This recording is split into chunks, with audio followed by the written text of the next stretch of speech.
പകൽ ഇരുട്ടാകും. അതായത് പകൽ രാത്രിയായി തോന്നാം. ദിവസങ്ങൾക്കുള്ളിൽ തന്നെ ഭൂമിയിൽ ഒരു അത്ഭുത പ്രതിഭാസം നടക്കും. 50 വർഷത്തിനിടയിലാണ് ഇങ്ങനൊരു കാഴ്ച വരുന്നത്, സമ്പൂർണ്ണ സൂര്യഗ്രഹണം. 2024 ഏപ്രിൽ 8 ശാസ്ത്രലോകത്തെ സംബന്ധിച്ച് ഒരു നിർണായക ദിവസത്തിനായുള്ള കാത്തിരിപ്പാണ്. സൂര്യനും ഭൂമിക്കുമിടയിൽ നേർരേഖയിൽ വരുന്ന ചന്ദ്രൻ സൂര്യനെ മറക്കുന്നതോടെ പകൽ രാത്രിയായി തോന്നാം. ചന്ദ്രൻ സൂര്യനെ പൂർണ്ണമായി മറക്കുകയോ കൊറോണ എന്നറിയപ്പെടുന്ന സൂര്യന്റെ ബാഹ്യവലയം മാത്രം ദൃശ്യമാകുകയും ചെയ്യുമ്പോഴാണ് സമ്പൂർണ്ണ സൂര്യഗ്രഹണം നടന്നുവെന്ന് പറയാൻ സാധിക്കുക. അന്ന് പകൽ കൂരാക്കൂരിട്ടാകും. ഇരുണ്ട ആകാശം മുഴുവൻ നക്ഷത്രങ്ങൾ ദൃശ്യമാകും. 50 വർഷത്തിനിടയിലെ ഏറ്റവും സമ്പൂർണമായ സൂര്യഗ്രഹണമായിരിക്കും ഇതെന്നാണ് കണക്കുകൂട്ടലുകൾ.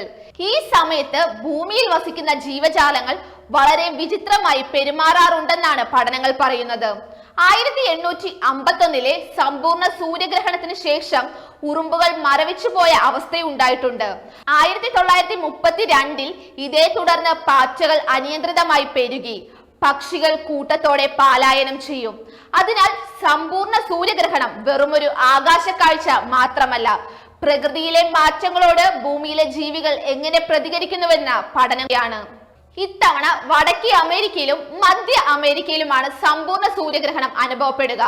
ഭൂമിയിൽ ഏതെങ്കിലും ഒരു സ്ഥലത്ത് 18 മാസത്തിലൊരിക്കൽ സൂര്യഗ്രഹണം ണ്ട്. എന്നാൽ ശരാശരി 100 വർഷത്തിൽ ഒരിക്കൽ മാത്രമേ ഒരു പ്രദേശത്ത് സമ്പൂർണ്ണ സൂര്യഗ്രഹണം ഉണ്ടാകാറുള്ളൂ. കഴിഞ്ഞ 50 വർഷത്തെ ഏറ്റവും ദൈർഘ്യമേറിയ കാലയളവായിരിക്കും ഇതെന്നും പറയപ്പെടുന്നു. പസഫിക് സമുദ്രത്തിന് മുകളിൽ 2150 ഇനി ഇത്രയും ദൈർഘ്യമേറിയ സൂര്യഗ്രഹണം ദൃശ്യമാകൂ. അതായത് 126 വർഷത്തിനു ശേഷം. സമ്പൂർണ്ണ സൂര്യഗ്രഹണം അനുഭവപ്പെടുമ്പോൾ നേരിട്ട് സൂര്യനെ നോക്കരുതെന്നും പ്രത്യേക സോളാർ വ്യൂയിങ് ഗ്ലാസുകൾ ഉപയോഗിക്കണമെന്നാണ് നിർദ്ദേശം.